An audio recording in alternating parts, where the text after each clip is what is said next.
Today is Pakistan vs India final Asia Cup match. During the first inning, Haris Rauf wicket for Bumrah. He got celebration was amazing. I think this is a revenge for last Pakistan versus India match. I will explain in Sinhala. ඉතින් මේ වෙද්දි පාකිස්තානය සහ ඉන්දියාව අතර final Asia කප් එක ඉතින් පැවැත්වෙනවා. ඉතින් අපි දැක්කා මේ වෙනකොටත් පාකිස්තාන කණ්ඩායම ඉතාමත් දුර්වල පිතිකරණයක් තමයි එල්ල කරේ.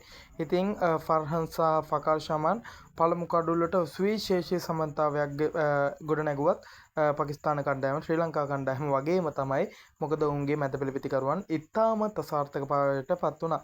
ඉතින් මේ මැච් එක මුල සිට බලපු කෙනෙක් නම් ඉතින් අපි හිතන්න පුළුවන් අනිවාර්යෙන් පාකිස්තාන කණ්ඩායම ලකුණු 200ට වඩා ඉලක්කයක් ලබා දෙයි කියලා. කෙසේ හෝ අවසානයේ පාකිස්තාන කණ්ඩායම ලකුණු 141ට සියලු දෙනාම දැවී යනවා. ඉතින් අපි බලමු මොනවා වෙයිවිද ඉන්දියානු කණ්ඩායම ජයග්‍රහණය ලැබෙයිවිද කියලා ඉස්සරහට.